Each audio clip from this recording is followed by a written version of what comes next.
Vamos lá então, iniciando o nosso estudo de hoje, o livro Entre a Terra e o Céu, de André Luiz, psicografia do Chico.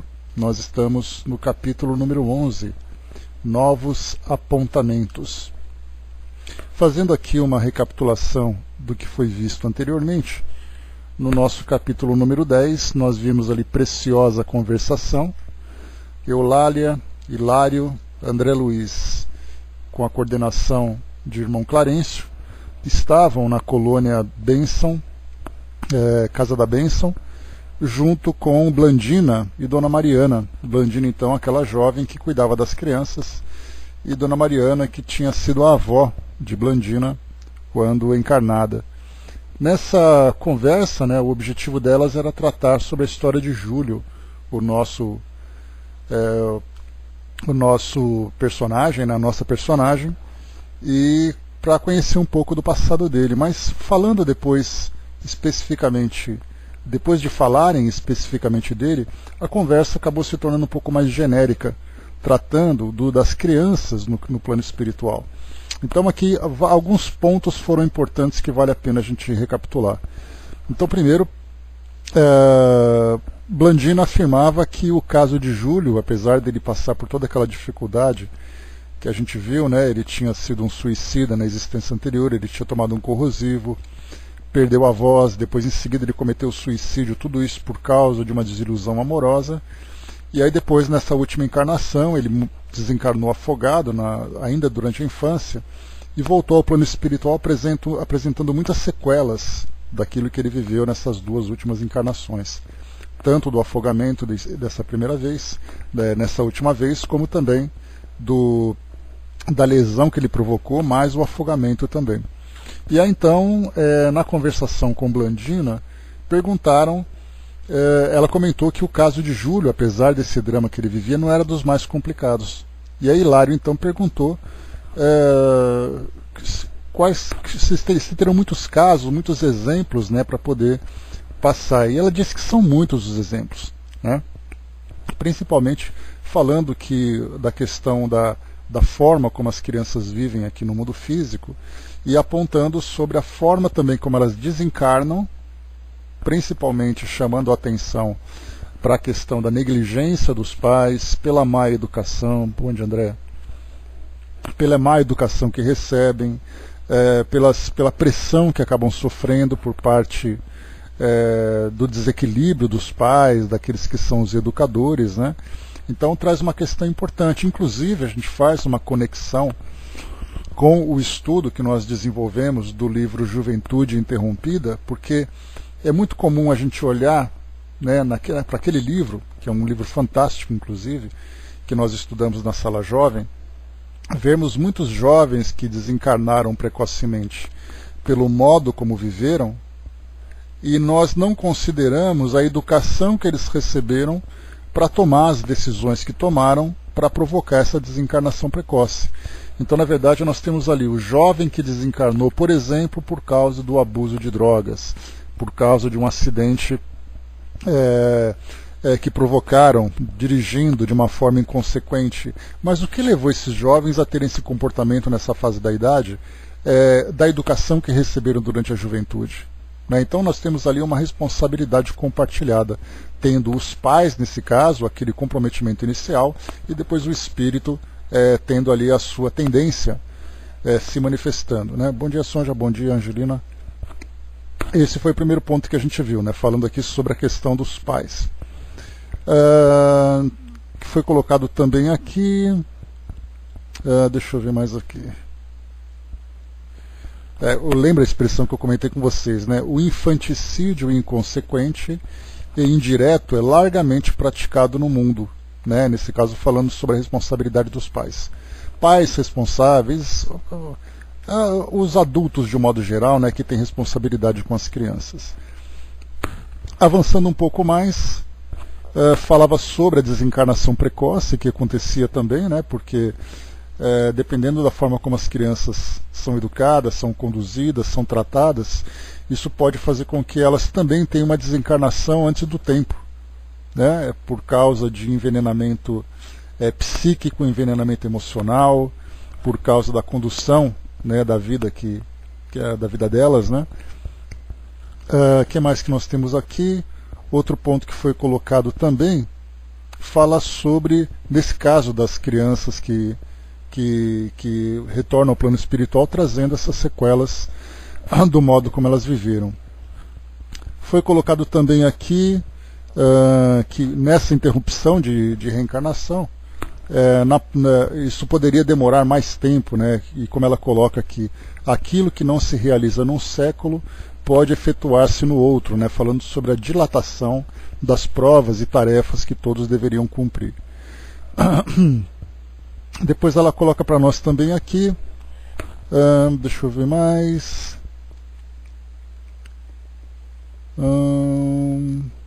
Sobre a forma dos espíritos, então, no plano espiritual. André Luiz tinha colocado, né? Eu imaginava que... deixa eu ver aqui, Hilário colocou, né? Imaginava que assim que as crianças chegassem ao plano espiritual, elas rapidamente assumiriam a personalidade adulta. E aí então Blandina coloca para nós que são poucos os espíritos que têm essa capacidade, né, esse comando mental para assumirem suas personalidades, mas a grande maioria chega no plano espiritual mantendo ainda essa personalidade, né, presos ainda à forma, e por isso então esses educandários no plano espiritual para acolher essas crianças, já que elas não conseguem ter a independência que um espírito, podemos dizer assim, numa condição psíquica adulta, começar a tomar suas próprias decisões. Então é como se temos ali berçários, temos ali entre aspas, jardim da infância, né, jardins da infância, no plano espiritual, escolas, né, para que essas crianças então possam gradualmente irem amadurecendo ou muitas vezes sendo conduzidas à nova reencarnação, de acordo com a situação. O que mais que é colocado para nós aqui? Como foi colocado aqui, ela diz assim, não sabem desatar os laços que as aprisionam aos rígidos princípios que orientam o mundo das formas, e por isso exigem tempo para se renovarem no justo desenvolvimento. Então, por isso elas precisam desses cuidados. Continuando um pouco mais, André Luiz colocou também que ele não se conformava, né, em ver enfermidades congênitas, moléstias insidiosas, né, que atingem crianças. Então ele colocava, né, que para ele era um aflitivo assombro ver, por exemplo, o mongolismo, né, que hoje, né, a síndrome de Down, a epilepsia, a encefalite letárgica, a meningite, lepra, câncer, tudo isso atingindo uma criança. E também Hilário complementou que para ele, quando via acidentes envolvendo crianças, aqueles corpinhos dilacerados, aqueles corpinhos mutilados, para eles assim para os dois eram imagens, né, bastante chocantes. E ela lembra, né, que é a lei de causa e efeito. Para muitos desses espíritos, eles reencarnam com desequilíbrio, reencarnam com esse mesmo desequilíbrio que trazem esses comprometimentos, trazem também ali suas provas e expiações, e isso para nós causa sempre uma grande sensibilidade.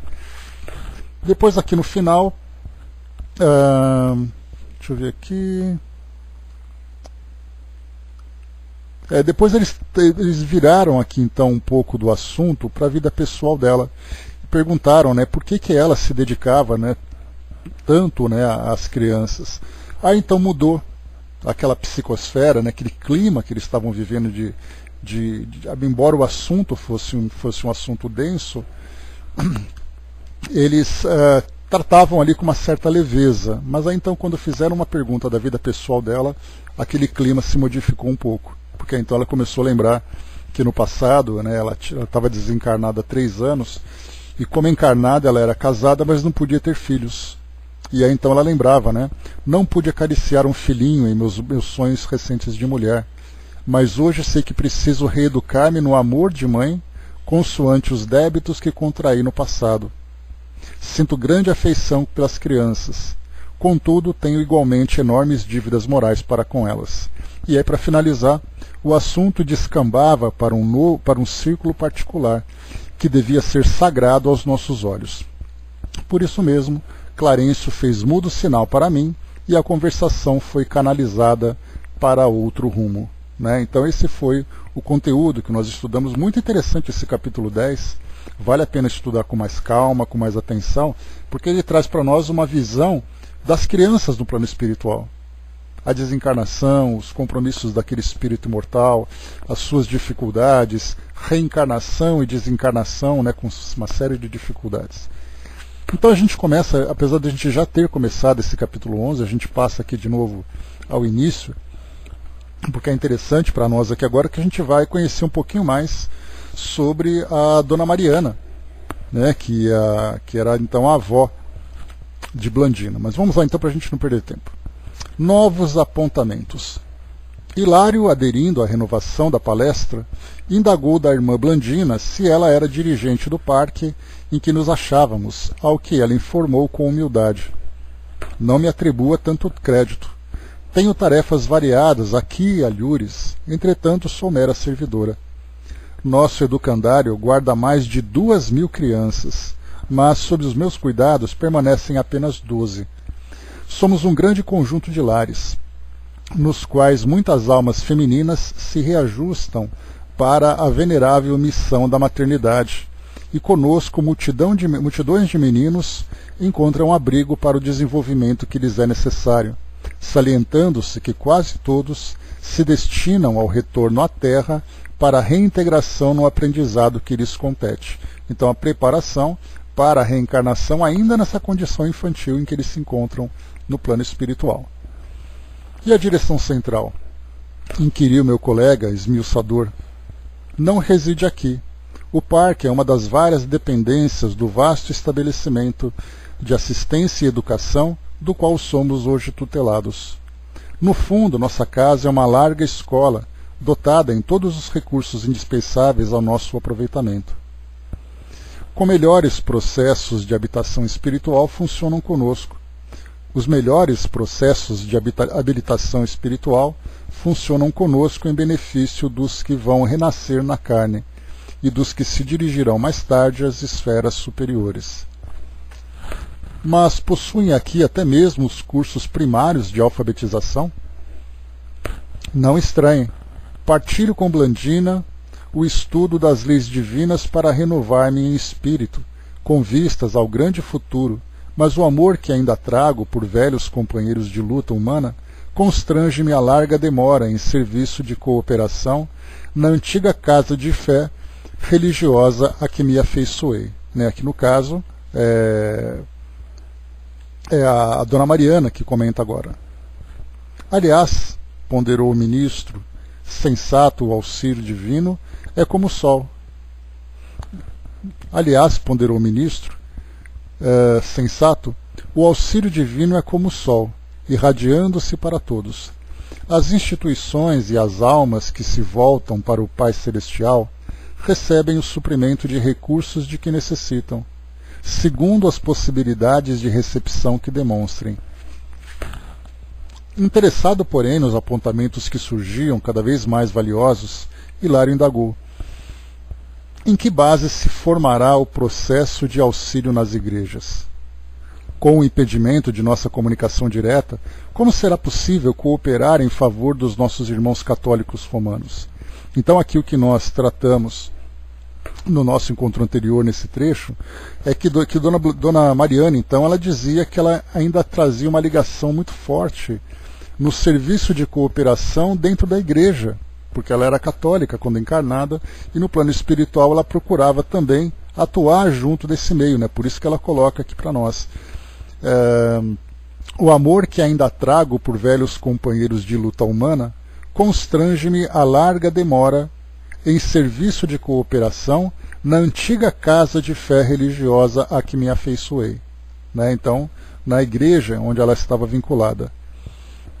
E depois aqui então, Hilário coloca, né, com essa restrição que existe da comunicação com os espíritos, como então o espírito age do plano espiritual para influenciar positivamente, né, nos trabalhos, na assistência, junto aos irmãos, no caso da Igreja Católica Romana, como é colocado para nós, e eu comentei também lá no estudo anterior, que aqui fez uma referência à Igreja Católica, porque nós tratamos de 1950, e naquela época a Igreja Católica era predominante aqui no Brasil. Hoje nós temos uma diversidade maior, uma fragmentação, vamos dizer assim, das crenças aqui no Brasil. Então, muitas igrejas evangélicas, muitos grupos espíritas, umbandistas e católicos também, que começaram a se diversificar dentro da própria igreja, né, católico romano, católico ortodoxo e assim vai.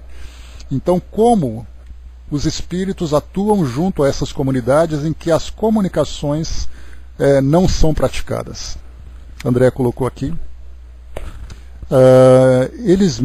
Então eles, mesmo em estado de espíritos crianças, se preparam para reencarnar sem alcançarem a forma adulta? Foi isso que eu entendi? Sim, como ela colocou, na maioria dos casos daquelas crianças, 2.000 crianças, né, que se encontravam lá naquele lar, a maioria se preparava para a reencarnação, né? Então, e outras se preparavam também para ascender às esferas superiores, né? Mas a maioria era para a reencarnação a partir dali. Então era aquele período de retornar ao plano espiritual, passar por esse processo de recuperação e depois voltar para o plano físico. Isso porque essas crianças que estavam já se preparando para o retorno eram aquelas que não cumpriram, por exemplo, aquilo que havia sido programado, por uma série de motivos.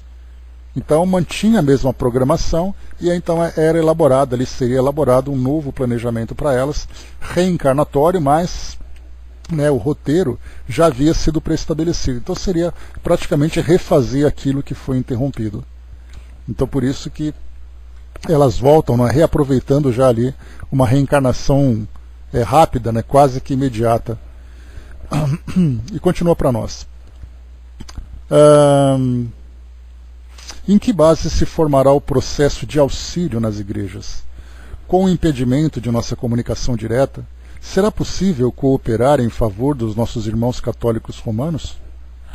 Muito simplesmente, esclareceu Mariana Prestimosa, o culto da oração é o meio mais seguro para a nossa influência. A mente que se coloca em prece estabelece um fio de intercâmbio natural conosco.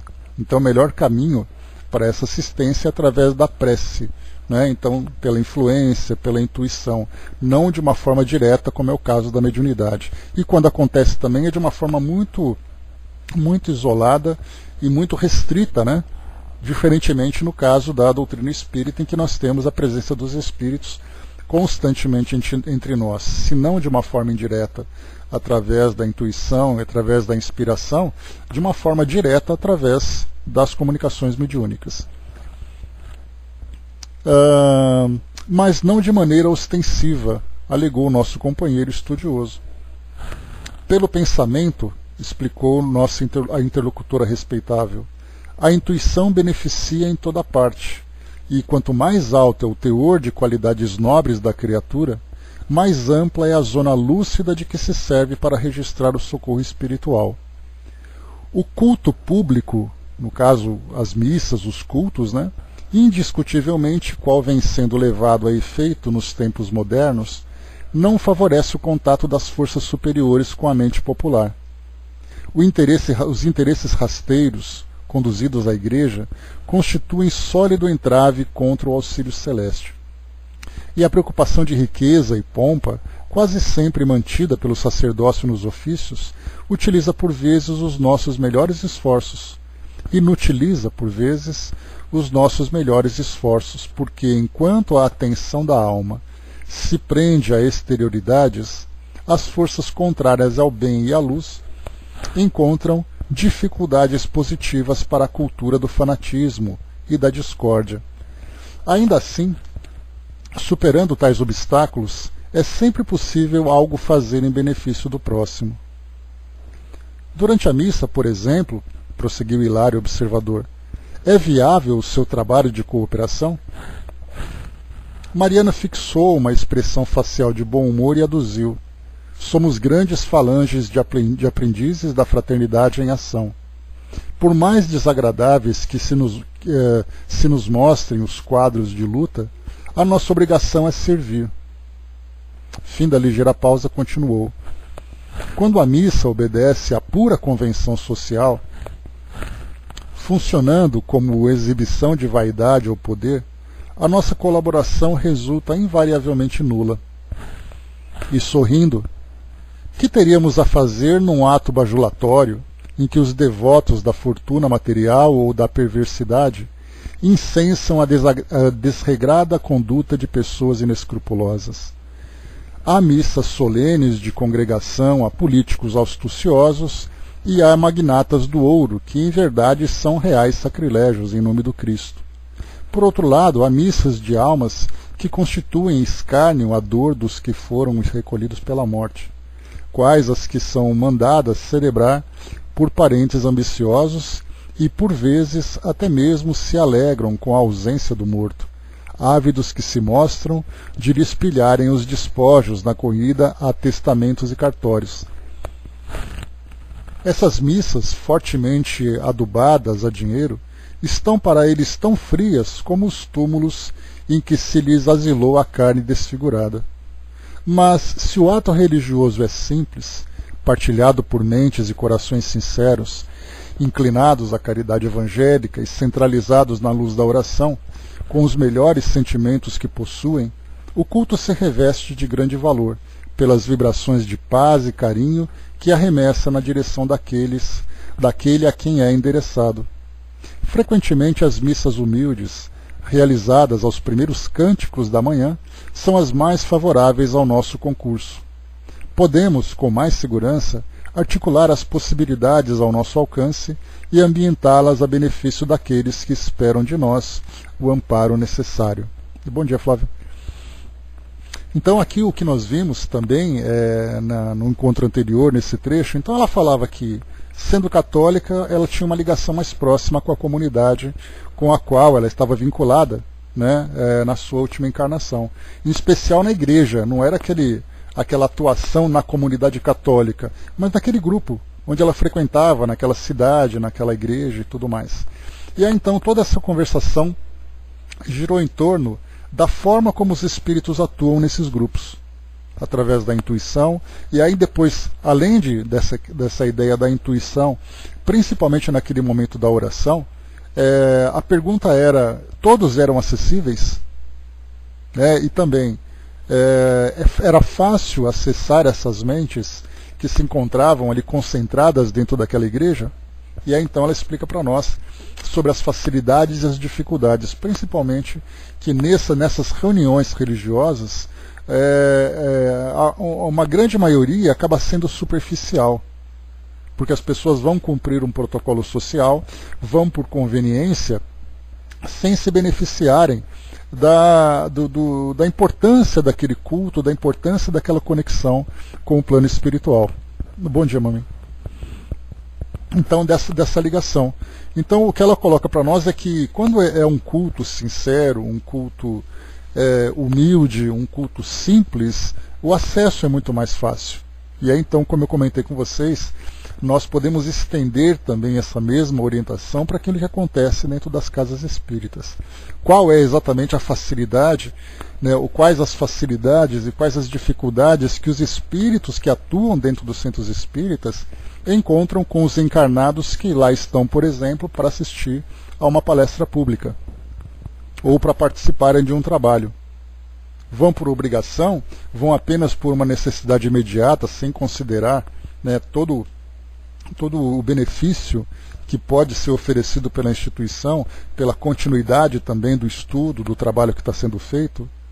As pessoas que estão ali ouvindo uma palestra estão com as mentes abertas e os corações abertos para a lição que vem sendo transmitidas, ou estão ali com um senso crítico, ou muitas vezes até distantes mentalmente, espiritualmente daquilo que acontece naquela reunião.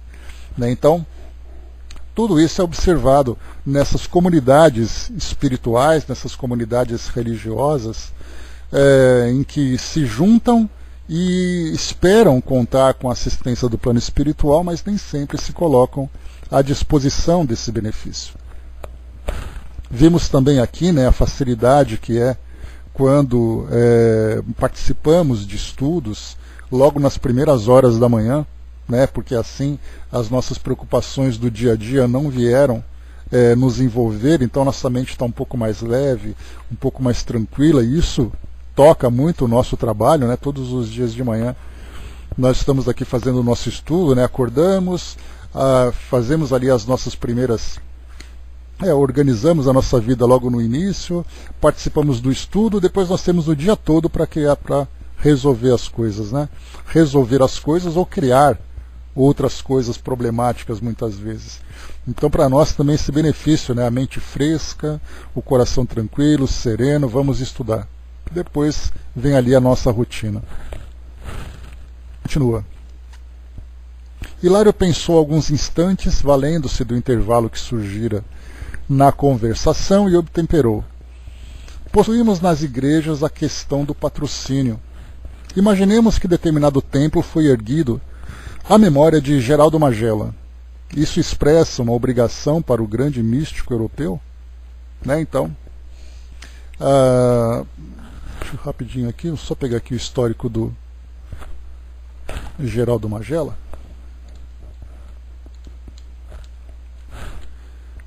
Para fazermos aqui uma contextualização adequada, né? Rapidinho.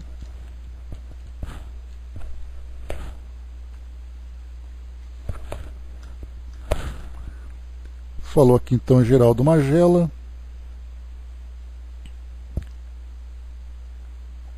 Deixa eu ver aqui, só um instantinho.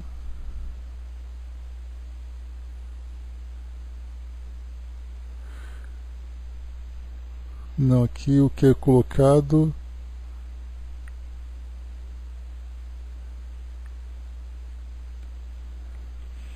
Não, aqui tem outros Geraldos Magelas, vários Geraldos Magelas aqui, inclusive comediante. Mas não trouxe para nós essa biografia. Depois a gente pesquisa com calma, para a gente poder ver exatamente quem é aqui o nosso personagem. Mas vamos lá. Imaginemos que determinado templo foi erguido à memória de Geraldo Magela. Isso expressa uma obrigação para o grande místico europeu? Então o que ele queria dizer é o seguinte, né, que um templo foi construído em homenagem a um determinado desencarnado, a uma determinada personalidade. Essa personalidade acaba criando algum vínculo direto por obrigação com aquela instituição? Ou podemos dizer assim de um modo mais simples, nós criamos um centro espírita e damos ao centro espírita o nome, por exemplo, né, Grupo Espírita Joana de Ângeles. Ela obrigatoriamente terá algum vínculo com essa instituição, pelo fato de nós termos colocado o seu nome, né? Certamente não se trata de uma obrigação escravizante, mas de um serviço que lhe honra o nome e que merecerá dele certo reconhecimento mesclado de responsabilidade. Devemos reconhecer, contudo, que o trabalho do bem, qualquer que ele seja, permanece ligado a Jesus. No entanto, se algum servo do Senhor está ligado à obra por fazer, tanto quanto lhe seja possível desdobrar-se, tanto quanto lhe seja possível, desdobrar-se-á para enriquecê-la de bênçãos. Mas, e na hipótese de algum santuário surgir, dedicado a suposto herói da virtude? Figuremos alguém da terra sendo conduzido ao altar por imposição da autoridade humana, sem mérito bastante, à frente do Senhor. Os crentes encarnados atribuir-lhe-iam poder de que não conseguiria dispor. Em que situação estaria o templo que lhe fosse consagrado? Então aqui também, né, das nossas homenagens, alguém que não tem tanta virtude assim. Ele é um suposto herói da virtude, mas na verdade é um espírito imperfeito, mas que recebeu a homenagem na formação daquele templo. Como acontece então? Mariana registrou a pergunta cortesmente e explicou. Numa contingência dessas, mensageiros de Jesus responsabilizar-se-ão ou responsabilizar-se-iam pela instituição, distribuindo aí os benefícios adequados aos merecimentos e necessidades de cada um.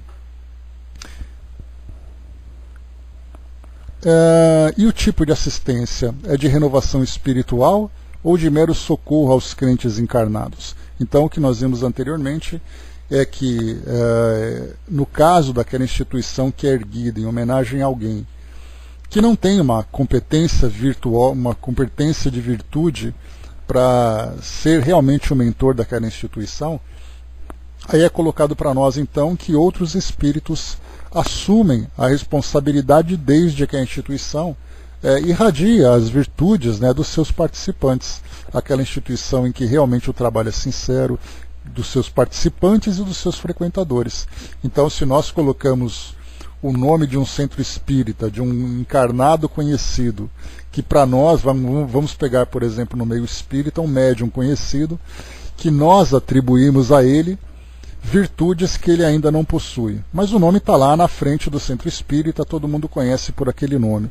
Então nós temos ali trabalhadores dedicados, trabalhadores sinceros, que se dedicam realmente àquela causa para ajudar as pessoas e tudo mais. Então, naturalmente, os espíritos se aproximam independente do nome da instituição. Como é colocado para nós, o vínculo do bem é com Jesus, independente do nome que é colocado. Assim como nós vimos logo no início aqui desse livro, daquela oração refletida, né? A jovem, então, direcionava a prece para a avó, né, ou para a mãe, não me lembro exatamente o começo, e aí então, pelo fato desse espírito não estar em condições de prestar assistência, era para a mãe, no caso, que ela dirigia a oração, né, para a Odília. Como ela não tinha condições de dar essa assistência, pelo desequilíbrio que ela ainda vivia, ela então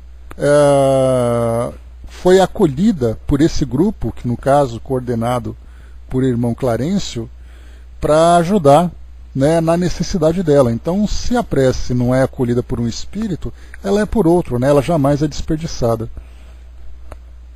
Rapidamente aqui, né, deixa eu ver, André colocou para nós aqui a biografia, né? São Geraldo Magela, ou Maiella, né, foi um irmão leigo da congregação do Santíssimo Redentor italiano, do Santíssimo Redentor, né, italiano, venerado como santo pela Igreja Católica, né, São Geraldo Magela. Está aí o nome, então, me perdoem a ignorância. E coloca Geraldo Magela, aparece um monte de Geraldo Magela aqui na internet, né? Inclusive comediante, como eu comentei com vocês. Pois é. E o tipo de assistência? É de renovação espiritual ou de mero socorro aos crentes encarnados? Ah, comentou Mariana Sincera, o trabalho é complexo e divide-se em múltiplos setores. Não está limitado à esfera de experiência física. Inumeráveis são as almas que, desligadas do corpo, recorrem aos altares implorando esclarecimento.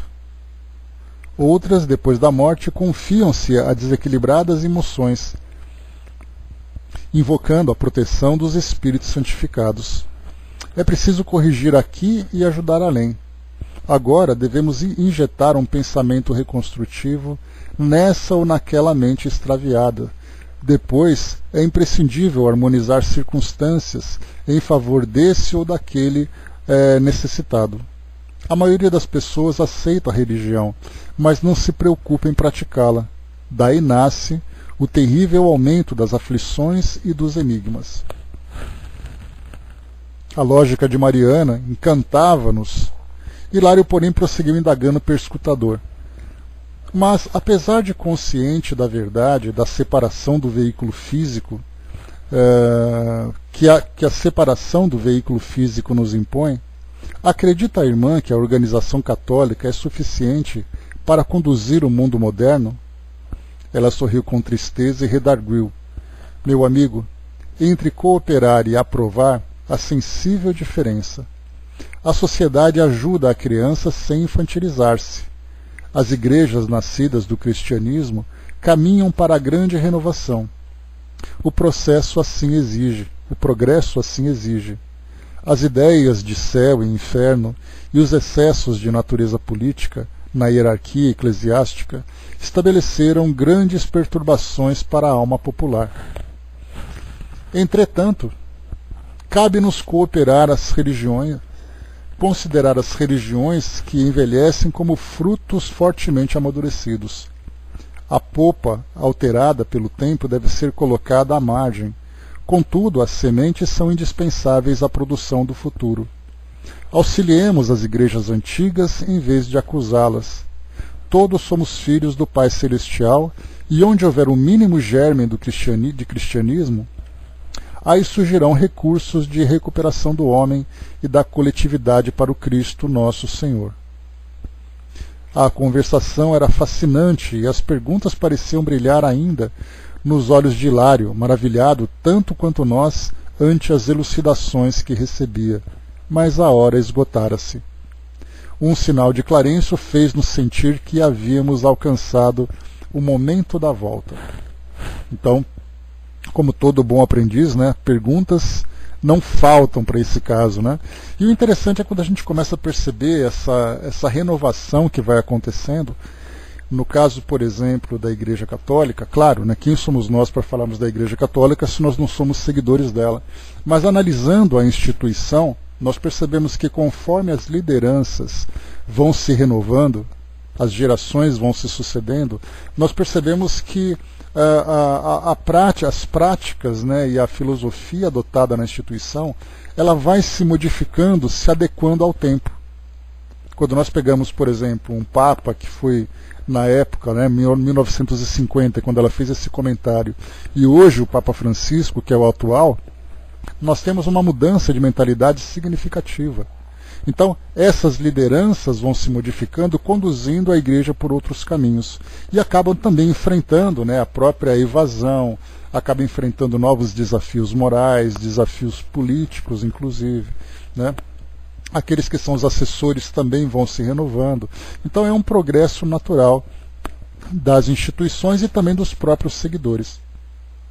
Então, nesse caso, né, a influência dos espíritos também acabam contribuindo para essa transformação. André colocou, né, são tantos esclarecimentos em tão poucos capítulos que vou fazer um caderno. Né? Pois é, André, a gente vê assim que quando a gente estuda, né, se por exemplo, a gente simplesmente lê o livro, as histórias vão passando, né, os olhos vão passando, ela falou de tal coisa, falou de tal assunto, depois a gente vai mudando de assunto, acompanhando, na verdade, a história. Porque nós percebemos assim que o que a gente tem observado André Luiz com o grupo, prestando assistência para aquela família encarnada, vai ao plano espiritual coletar algumas informações sobre a criança, para voltar e continuar prestando assistência. Então o nosso objetivo é a trama principal. Mas quando a gente tem a oportunidade de estudar, cada passagem traz para nós um significado. Então a gente vai observando as relações entre os espíritos, os comentários que são feitos por cada um de acordo com as experiências que eles trazem, a troca de ideias, a gente vai traçando paralelos aqui por aquilo que a gente vem vivendo, né? Então a oportunidade do estudo é isso, é tentar aproveitar ao máximo as lições que são apresentadas para nós aqui também. Então aqui desse tema, principalmente voltado aqui para a igreja, né, como eu prometi para vocês no nosso encontro anterior, trazer aqui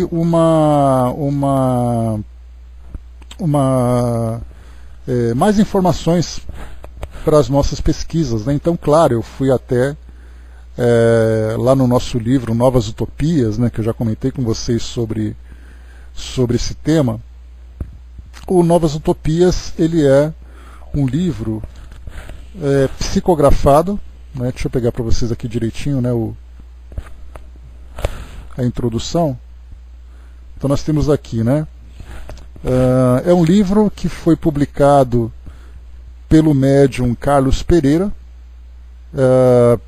na verdade foi publicado por Carlos Pereira, e ele é trazido para nós, né, Novas Utopias, Reflexões de um Padre após a Morte. E é então o espírito Dom Helder Câmara, trazendo aqui um pouco da biografia dele, só para a gente poder lembrar aqui. Deixa eu só passar rapidinho aqui, que é um livro na versão digital. Aliás, para quem quiser, é muito interessante conhecer um pouco mais desse assunto, né? Deixa eu ver aqui. Tá aqui, ó. O livro em suas mãos, caro leitor, se apresenta como tendo dois autores, um material e outro espiritual. Como autor material, Carlos Pereira mediunicamente observou o texto.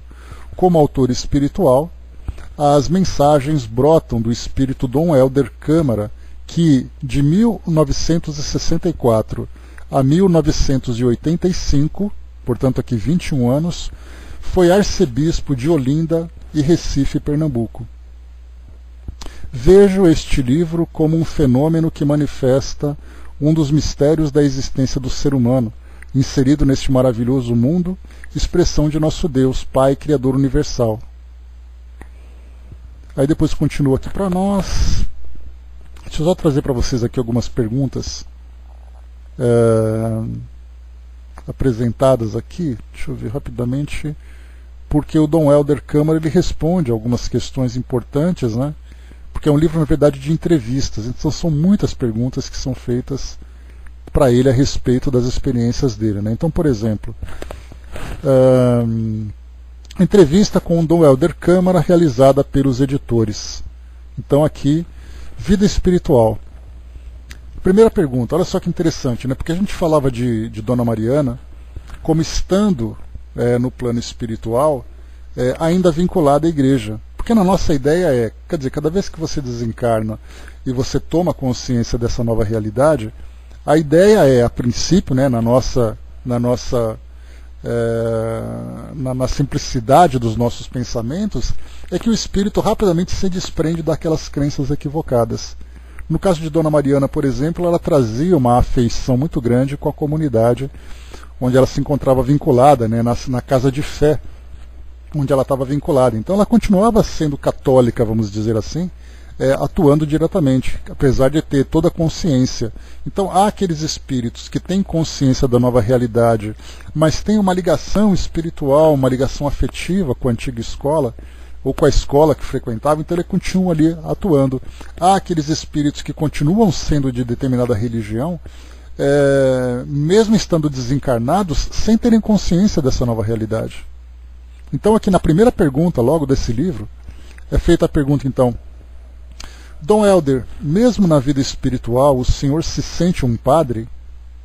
A resposta: não poderia deixar de me sentir padre, porque minha alma, mesmo antes de voltar, já se sentia padre.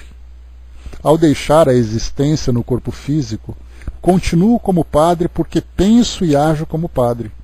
Minha convicção à Igreja Católica permanece a mesma, ampliada, é claro, com os ensinamentos que aqui recebo, mas continuo firme junto aos meus irmãos de clero a contribuir naquilo que me seja possível para o bem da humanidade. Então uma resposta muito semelhante àquela que foi trazida por Dona Mariana, de fazer com que trazer essa contribuição dela junto à comunidade que ela frequentava. Aí depois nós entramos aqui naquele detalhe mais específico da forma de comunicação, mostrando que, embora a mediunidade não seja o recurso utilizado pela igreja, pelo menos a mediunidade ostensiva, nós temos ali a presença dos espíritos atuando através da intuição, através da inspiração, junto àquelas pessoas. Depois daqui ele faz uma outra pergunta que eu separei também para nós. Como o Senhor está auxiliando nossa sociedade na condição de desencarnado? Do mesmo jeito. Nós temos as mesmas preocupações com aqueles que passam fome, que estão nos hospitais, que são injustiçados pelo sistema, que subtrai liberdades. Deixa eu ver aqui.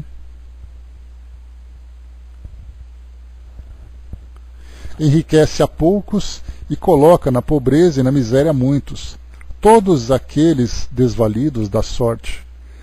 Nós nos juntamos a todos que pensam semelhantemente a nós, em tarefas enobrecedoras, tentando colaborar com o melhoramento da humanidade. Olha só a ligação, então, entre o espírito e os grupos aqui de encarnados que trazem o mesmo objetivo. Não necessariamente católico, não necessariamente espírita, simplesmente aquele grupo que tem essa intenção de auxiliar esses desvalidos. Como é sua rotina de trabalho? Só vou ler alguns trechinhos aqui para chamar a atenção de vocês. Depois, quem tiver interesse, é só se aprofundar um pouco mais. Como é sua rotina de trabalho? A minha rotina de trabalho é mais ou menos a mesma. Levanto-me, porque aqui também se descansa um pouco, e vamos desenvolver atividades para as quais nos colocamos à disposição. Há grupos que trabalham e que são organizados para o meio católico, para aqueles que precisam de alguma colaboração. Dividimos-nos em grupos e me enquadro em algumas atividades que faço com muito prazer. Qual foi sua maior tristeza depois de desencarnado? E qual foi sua maior alegria? Eu já tinha a convicção de que estaria no seio do Senhor e que não deixaria de existir. Poder reencontrar os amigos, os parentes, aqueles aos quais devotamos o máximo de nosso apreço e consideração e continuar a trabalhar é uma grande alegria. A alegria do trabalho para o nosso Senhor Jesus Cristo. O Senhor, depois de desencarnado, tem estado com frequência nos centros espíritas? Não. Os lugares mais comuns que visito no plano físico são os hospitais, as casas de saúde, são lugares onde o sofrimento humano se faz mais presente. Naturalmente vou à igreja, a conventos, a seminários, reencontro com amigos, principalmente em sonhos, mas minha permanência mais constante não é na casa espírita. O senhor já era reencarnacionista antes de morrer? Nunca fui reencarnacionista, diga-se de passagem. Não tenho sobre esse ponto um trabalho mais desenvolvido, porque esse é um assunto delicado. Tanto é que o pontuei bem pouco no livro. O que posso dizer é que Deus age conforme sua sabedoria sobre nossas vidas, e que o nosso grande objetivo é buscarmos a felicidade mediante a prática do amor. Se for preciso voltar a ter novas experiências, isso será um processo natural. Aqui depois ele fala sobre a mediunidade, que eu quero só pegar aqui o trechinho, sobre a influência que nós vimos ali, né? Está aqui, ó, pergunta número 11.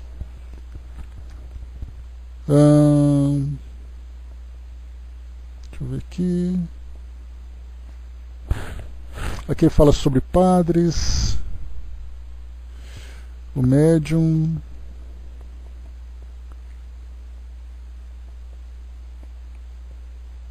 Bom, aqui depois, para quem tiver interesse, né, em continuar estudando, só depois procurar esse livro então, né, Novas Utopias, que depois aqui ele traz, né, mais questões. Então, perguntas muito interessantes, vale a pena estudar para quem tiver interesse. Vamos então para o próximo capítulo. Então vimos aqui, né, o trabalho, toda essa orientação que foi feita sobre esse trabalho de Dona Mariana junto à igreja, né? E no anterior nós vimos ali Glandina trazendo para nós as orientações sobre crianças no plano espiritual. Capítulo 12, estudando sempre. As despedidas, retomamos as excursionistas sob nossa guarda e em pouco tempo achávamos-nos de novo no caminho terrestre, né? No caso, lembrando daquelas duas mães que eles acompanharam em desdobramento, né? Elas estavam em desdobramento para encontrar com os filhos desencarnados nessa colônia, no Lar da Bênção. Então juntou com as duas e trouxeram de volta. Da faixa de luz solar, tornamos a imersão na sombra noturna, mas o espetáculo do céu não diminuíra em beleza, porque as primeiras cores da alvorada tingiam o distanciado horizonte. Clarencio restituiu a companheira de Antonina ao lar, depois de afetuoso adeus, e sem maiores delongas, demandamos o ninho doméstico à nossa amiga. Antonina mostrava-se calada, tristonha.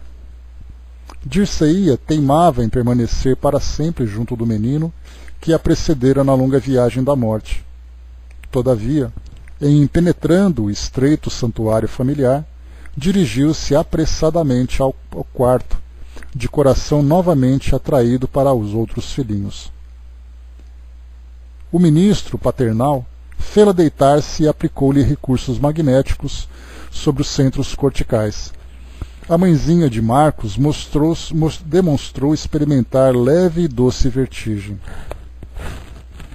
Atendendo ao orientador, demoramo-nos em observação, notando que Antonina, de nossa maravilhosa viagem, aderira ao corpo denso, qual se fora por ele sugada, à maneira de formosa mulher, de forma sutil e semilúcida, repentinamente engolida por bainha de sombra. Em se justapondo ao cérebro físico, perdera a acuidade mental com que se caracterizava junto de nós. Com a fisionomia calma e feliz, despertou no veículo pesado. Contudo, Antonina não mais nos viu. Era agora simplesmente a mulher humana, nas cobertas agasalhantes do leito, acomodada à escuridão do recinto. Lembrava-se sim do passeio ao lar da bênção, mas através de impressões a se esfumarem rápidas. Só a imagem do filhinho, tema central do seu amor, lhe persistia clara e movimentada na memória. Nossa presença e todas as demais particularidades do voo sublime lhe acudira à lembrança por acessórios fantásticos a se lhe perderem nos obscuros escaninhos da imaginação. Como quem seleciona preciosidades, a consolada mãezinha procurava, ansiosa, nos arquivos da própria mente, todas as palavras que ouvira do filho abençoado, buscando retê-las no escrínio do coração. Por isso, das valiosas observações de Clarencio, em poucos minutos não lhe restava na alma qualquer reminiscência. Antonina movimentou-se, fez luz e ouvimo-la pensar vibrante. Oh, meu Deus, que alegria! Pude vê-lo perfeitamente. Quero guardar a recordação desse sonho divino. Marcos, Marcos, que saudade, meu filho. Então, antes da gente continuar, essa é uma descrição das impressões, né? Claro que é uma descrição bastante pobre, né, para a nossa interpretação, de como acontece essa experiência de emancipação do espírito, daquilo que ele vivencia no plano espiritual, das lembranças que ele guarda quando encarnado.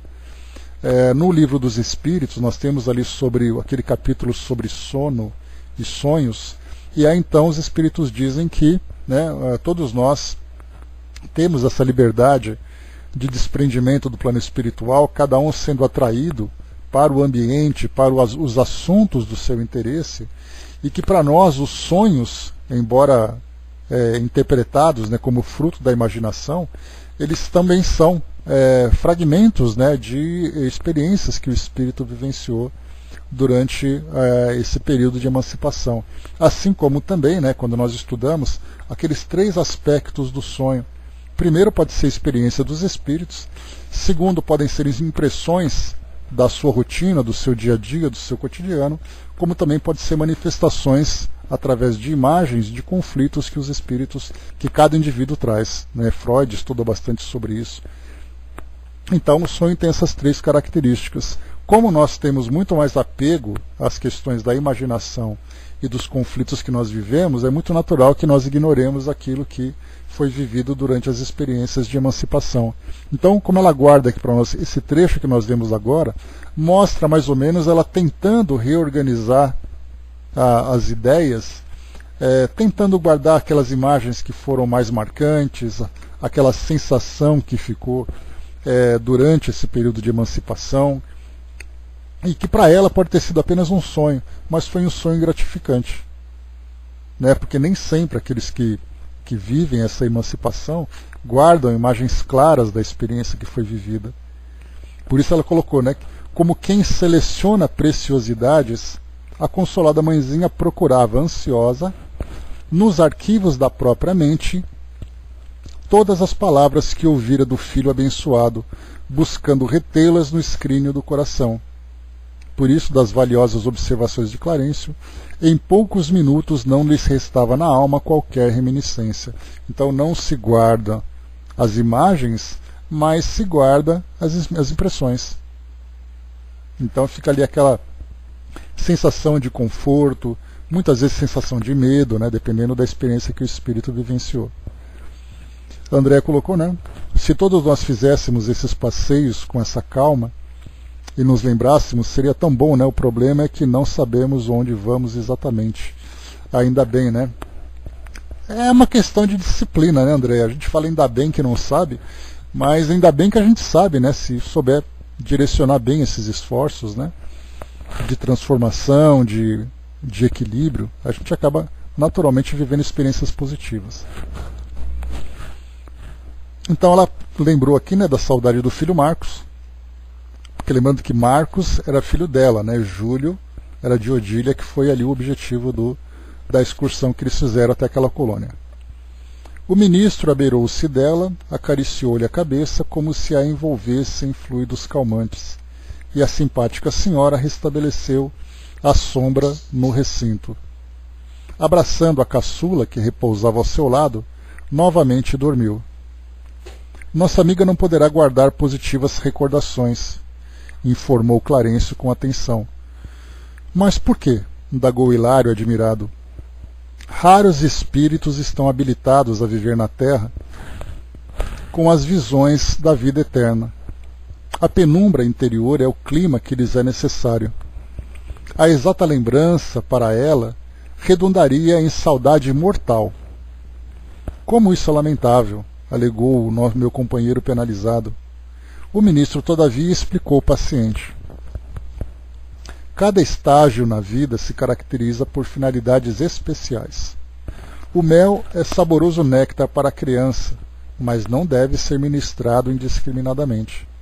Reclama dosagem para não vir a ser importuno laxativo.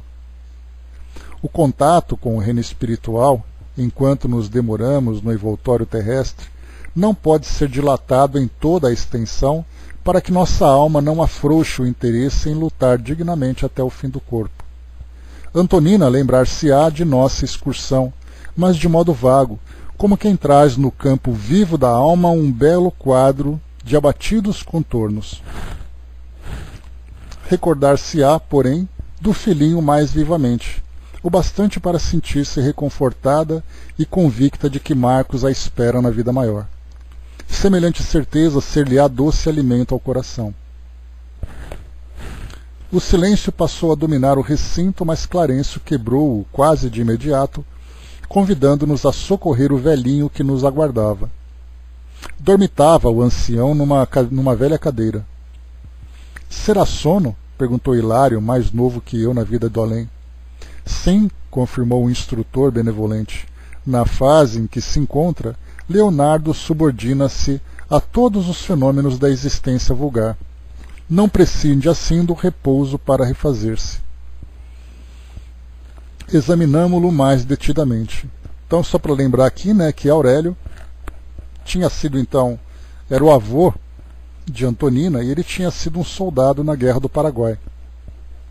E da desencarnação dele, ele ainda trazia, né, marcas muito fortes daquela experiência, e ele se aproximou, então, da neta, porque era a única que tinha ali aquele pensamento mais positivo voltado para ele, então era dela, né, que ele se aproximava.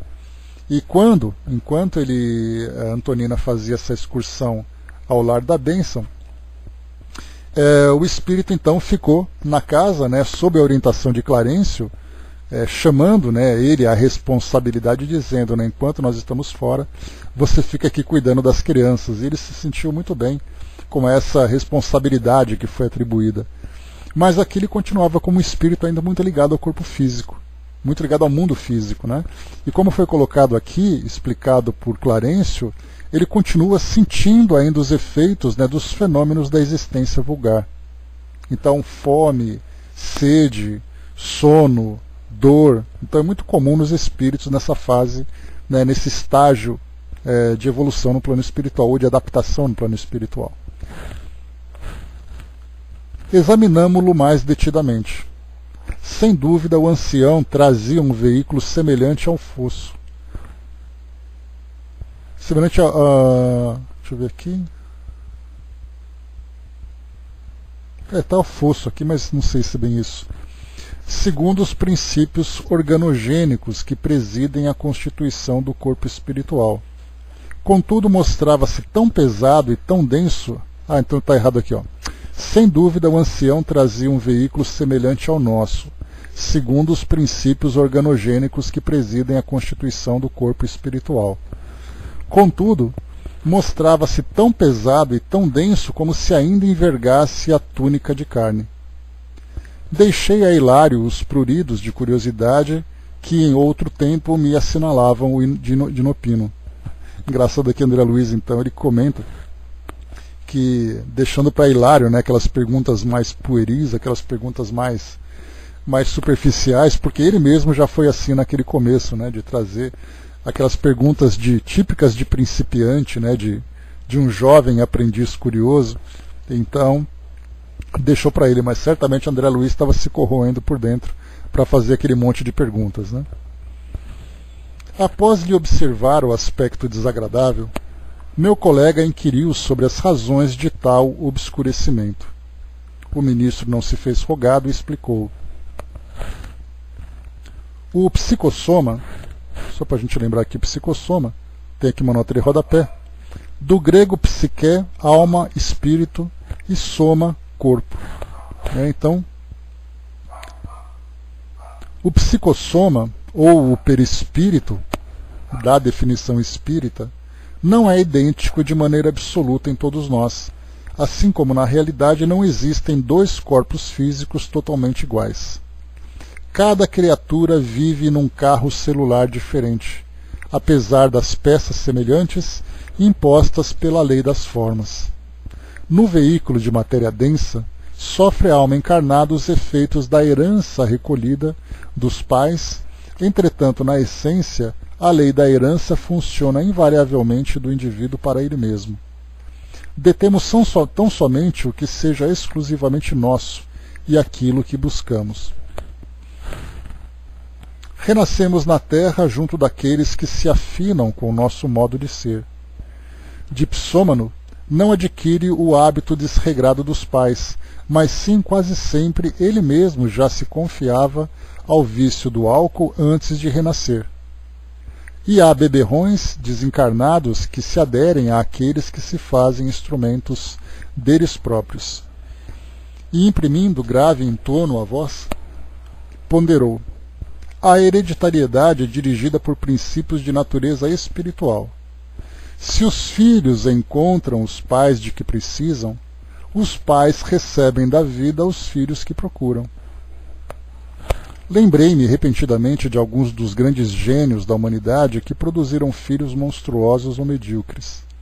Mas, vindo ao encontro do meu pensamento, o orientador observou: no campo das grandes virtudes, os pais usam, por vezes, a compaixão reedificante, empenhando-se em tarefas de sacrifício. Temos no mundo mulheres e homens admiráveis que, consolidando com as qualidades superiores na própria alma, dispõem a buscar afetos que permanecem à distância, no passado em tentativas heróicas de auxílio e reajustamento. E sorrindo acrescentou: na família consanguínea ou na família humana, obtemos o que buscamos. Quem já acertou as próprias contas com a justiça, pode confiar-se aos sublimes rasgos de amor. Aí depois, então, o que ele fala para nós é que essas discrepâncias que nós encontramos, né, entre pais virtuosos e filhos desequilibrados ou vice-versa, na verdade são experiências que o espírito ainda precisa vivenciar. Embora ele tenha adquirido essas virtudes através das conquistas pessoais, não significa que ele se desprendeu de relações e experiências do passado. Então ele se tornou virtuoso, mas ele ainda precisa acertar, fazer esses reajustes com a sua própria história. Em seguida, Clarencio deteve-se na contemplação do velhinho que repousava e continuou comentando, mais particularmente com Hilário: conforme a vida de nossa mente, assim vive nosso corpo espiritual. Nosso amigo entregou-se demasiado às criações interiores do tédio, ódio, desencanto, aflição e condensou semelhantes forças em si mesmo, coagulando-se desse modo no veículo que lhe serve às manifestações. Daí esse aspecto escuro e pastoso que apresenta. Nossas obras ficam conosco. Somos herdeiros de nós mesmos. Aquilo que a gente tinha comentado, né? Na questão do condicionamento mental. O espírito se vê naquela realidade no plano físico, mentaliza aquela imagem com tamanha intensidade que ela acaba então reproduzindo no seu perispírito.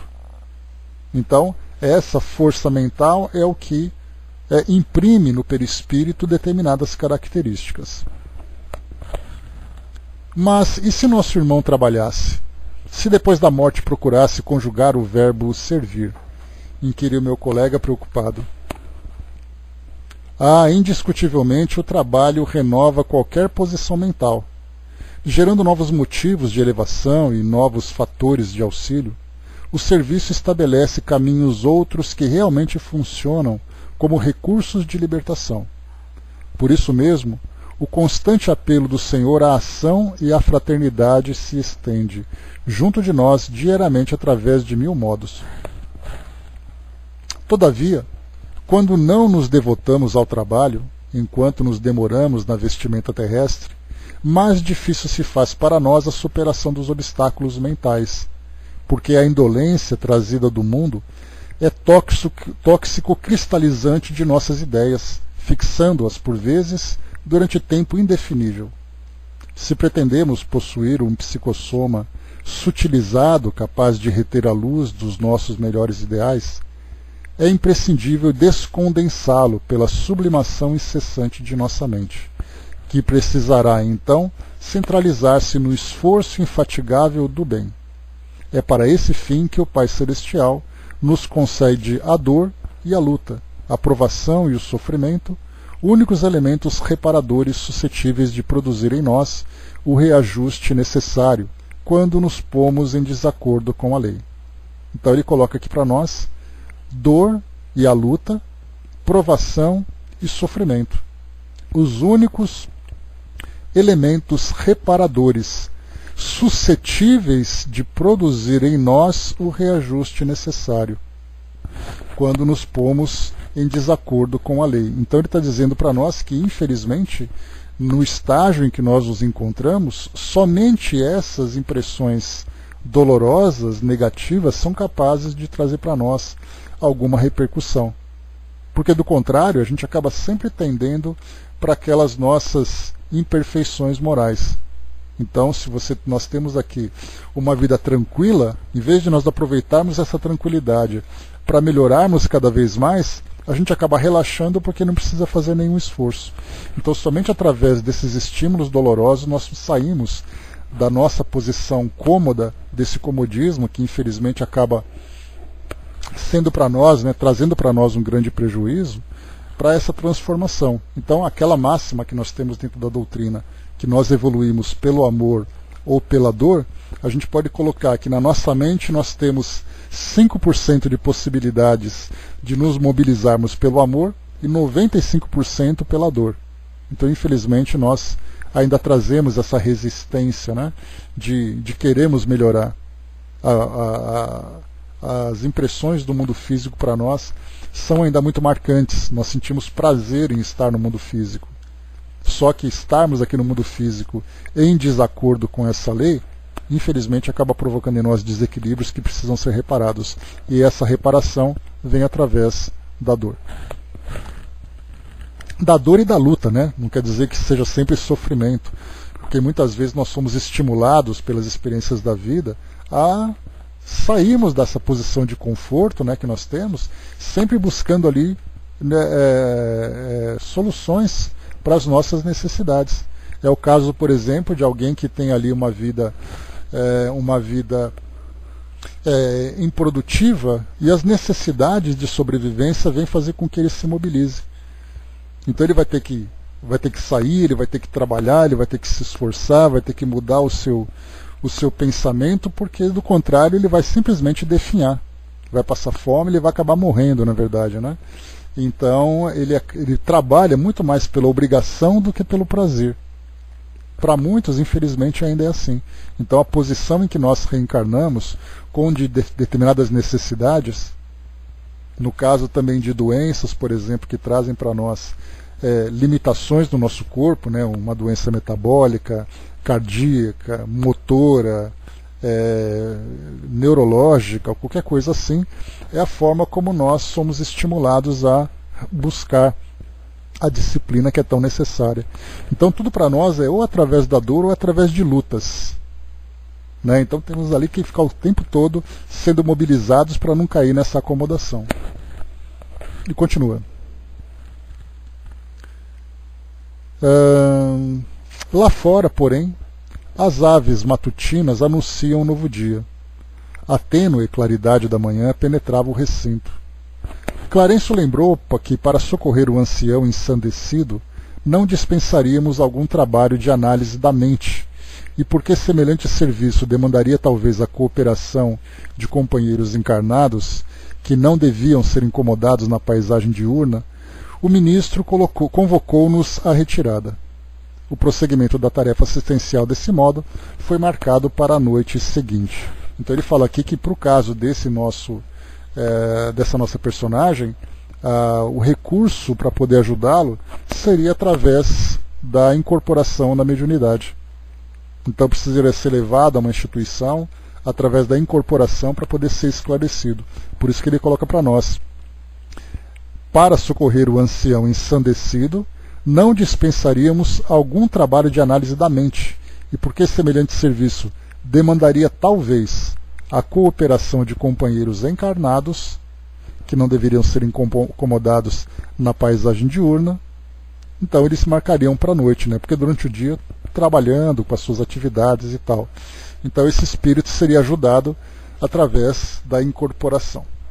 Então esse aqui é o nosso capítulo 12, que nós vimos aqui então estudando sempre. Vimos ali então o retorno, inicialmente, né, dos espíritos, né, das duas senhoras ao corpo físico, depois dessa viagem ao plano espiritual.